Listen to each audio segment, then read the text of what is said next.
Mike Rochelle, who married his first wife Dee Dee Hoffman in 1979 while they were students at the University of Florida in Gainesville, was a man who seemingly had it all. From a young age, Mike displayed a remarkable set of characteristics. He was a Boy Scout who nearly attained the rank of Eagle Scout and was an altar boy, showing his moral and ethical values. Upon attending college at the University of Florida, Mike continued to thrive. He actively engaged in a fraternity, which offered him a support community and opportunities for growth and development. Furthermore, his athletic abilities and academic achievements made him an exemplary student. Mike graduated with a master's in business administration from the University of Miami. This academic achievement set him on a path of personal and professional success.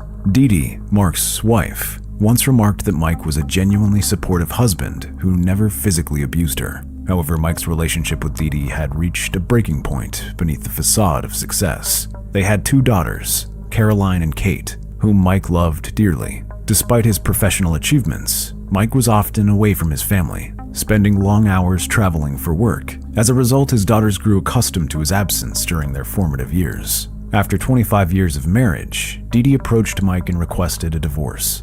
Dee Dee moved out of the shared residence. This arrangement was intentional, as Dee Dee wanted to give Caroline and Kate a place to return to when they returned from college. Mike found himself a single man for the first time in a long while at 49. Feeling the need to find love again, Mike decided to embark on internet dating in the mid-2000s. At this time, internet dating was gaining widespread popularity. Mike created an account on Match.com, and it wasn't long before he connected with a 38-year-old Hispanic nurse named Susan. As Mike and Susan's relationship progressed, they went on wonderful dates and trips together. Not long after their initial meeting, Susan moved into Mike's home, taking over a space once occupied by Mike's ex-wife, Dee Dee. In an interview with 48 Hours, Dee Dee shared her perspective on Susan's arrival into her ex-husband's life. According to Dee Dee, everything that was once hers suddenly became Susan's, including her dog. When she first met her father's girlfriend, Mike's daughter, Caroline, expressed her concerns about Susan. Caroline was taken aback about how much Susan drank during their first meeting. Despite consuming several martinis, Susan miraculously remained upright, able to walk, and even engage in conversation. According to Caroline, this behavior was unlike anything she had ever witnessed, and it set off alarm bells in her mind. Despite Caroline's reservations, Mike and Susan eventually tied the knot in 2007. This union marked a turning point in their relationship, as Susan stopped working and Mike ceased traveling for work. Instead, Mike purchased a local business, Ocala Dental, which would become the center of their lives. Mike Rochelle and his wife Susan appeared to be an ideal couple to the outside world. They owned a home in a wealthy Alachua County neighborhood of Hale Plantation in Florida, and they often joked about their perfect life together. However, behind their facade, Mike and Susan faced significant struggles in their marriage. During the summer of 2007, Mike drafted a prenuptial agreement with Susan. This sudden development raised eyebrows among their friends and family, as they'd always been portrayed as a strong and united couple. What prompted Mike to propose a prenup suddenly? The catalyst for Mike's decision was an incident at one of his daughter's house parties. Susan, known for her fierce temperament, used excessive profanity in front of Mike's daughter, causing a heated argument. This incident led Mike to consider protecting his assets in case of a potential divorce. Although Mike and Susan appeared to be financially stable, there were underlying issues beneath the surface. Susan admitted to Mike that she had accumulated $35,000 in credit card debt, which deeply concerned him. One of the main sources of tension in Mike and Susan's relationship was Susan's dislike of Mike's daughters. Caroline said she could only interact with her father when he was alone in his car. Susan's dislike for his daughters created a barrier, making it difficult for Caroline to have meaningful conversations with her father. Despite the difficulties they faced, Mike and Susan's relationship seemed to stabilize, at least on the surface. In 2016, when Caroline announced her engagement, Susan became deeply involved and wanted a significant role in every aspect of the wedding. Susan insisted on throwing her a bridal shower,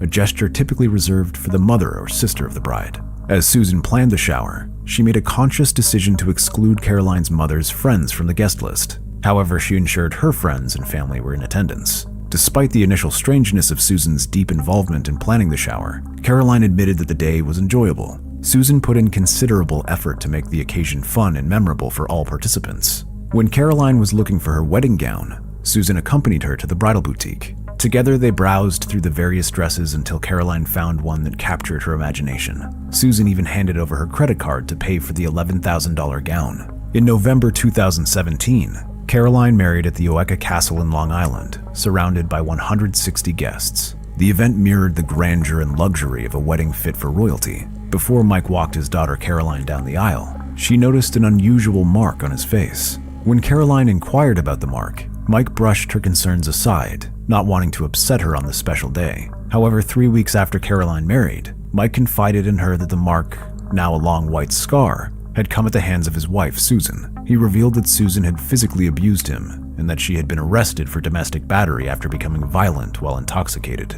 Susan's version of the incident was that after her stepdaughter Caroline's wedding, her husband Mike confided in her that the wedding had gone $150,000 over budget. This revelation angered Susan, and the argument between her and Mike escalated. During the altercation, Susan threw a mobile phone at Mike, and she pushed him in an effort to defuse the situation. However, Susan herself was the one who eventually called 911 to report the incident. According to Susan, she offered to go to the couple's beach condo to calm things down. However, a significant amount of time passed without her leaving the residence to head to the beach.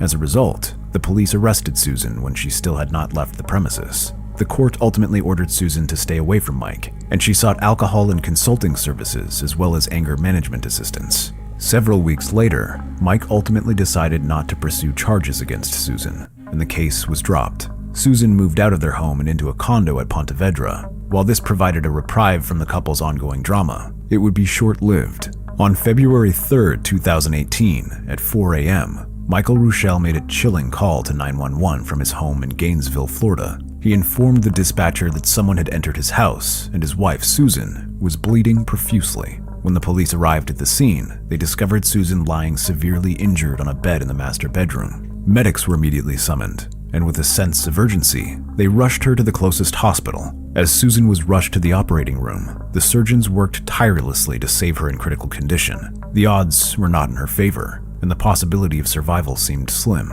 Meanwhile, a detective arrived at Mike's home, now cordoned off as a crime scene. The detective began his search of the premises, meticulously examining the scene for any clues. What the detective found was a scene that sent shivers down his spine. Inside the master bedroom, there was a substantial amount of blood on the bed, as well as a bloody bent knife. However, there was no sign of forced entry on any doors or shattered windows. In an effort to piece together the events that led up to the incident, the detective obtained security camera footage from Mike's home. However, after carefully examining the footage, the detective failed to find anyone fleeing from Mike's house. Susan miraculously survived the ordeal, but was left with significant wounds on her wrist, stomach, and neck. When Susan regained consciousness in the hospital, she provided a shocking revelation to the detectives assigned to the case. According to Susan, there was no intruder. It was Mike who had attacked her. She claimed Mike had concocted a story about a person breaking into their home and assaulting them. According to Susan, she and Mike started fighting while they were at a local restaurant for dinner. Susan said that she and Mike decided to return home in separate cars.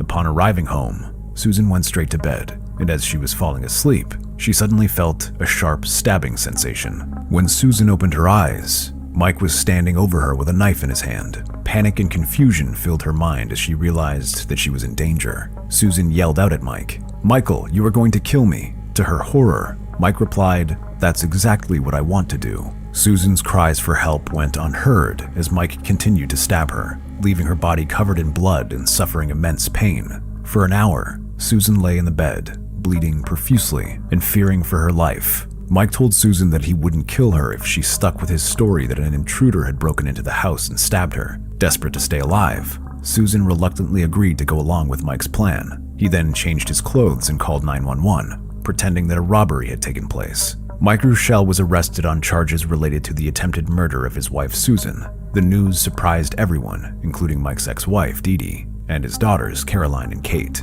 Dee Dee, who had divorced Mike years earlier, was in disbelief when she heard about the arrest. During their marriage, she had never witnessed any signs of violence or aggression. She couldn't comprehend the idea that her former husband was being accused of such a heinous crime. Similarly, Caroline and Kate were overwhelmed by their father's arrest. They had always admired and respected Mike, considering him a generous and kind man. The idea that he would commit such a violent act against their stepmother seemed inconceivable. As the situation unfolded, additional charges were brought against Mike. In addition to the attempted murder charge, he was indicted on charges of false imprisonment, obstruction, and tampering with evidence. These additional charges further complicated the case and increased the severity of the situation. Due to Mike's wealth and affluence, the judge decided to set a bond of $2.5 million on the additional charges. However, it was agreed that no bond would be granted on the attempted murder charge, considering the serious nature of the crime. The arrest of Mike Ruschel created shockwaves throughout the community. Many people who knew him and his family found it difficult to reconcile their perception of him with the nature of the charges he faced. Several months after his February 2018 arrest on June 29th, Mike was arrested and charged with a criminal attempt to solicit and conspire on a capital felony. The charges were based on allegations that Mike had tried to hire an inmate to murder his wife Susan. According to the state's attorney office, Mike sought assistance from 33-year-old Roderick Germain McCollum, who also faced charges in relation to the alleged murder for hire plot. The trial, which took place in 2019, provided insight into the tumultuous dynamics of Mike and Susan's relationship.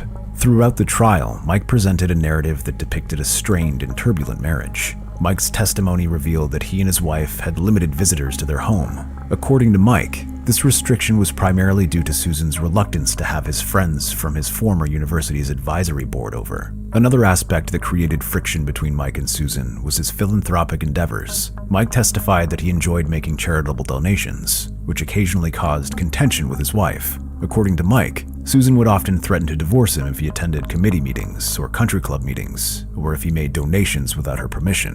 While Mike claimed to have faced conflict over charitable contributions, Susan's spending habits seemingly went unchecked. Mike testified that Susan often spent money on clothing and jewelry without consulting him. This disparity in financial properties added to the strain of their marriage, as Mike felt frustrated and overwhelmed by the constant financial strain. Mike also testified that there were times when Susan resorted to violence as a means of resolving conflicts. In a July 2016 incident, Mike claimed that Susan threw a wine bottle at him from the top of the staircase, hitting him in the shoulders. That was not an isolated incident. Mike testified that there were other occasions where Susan threw vases and heavy mugs at him. Despite numerous violent incidents, Mike told the court that he never reported any of them to police, nor did he seek help.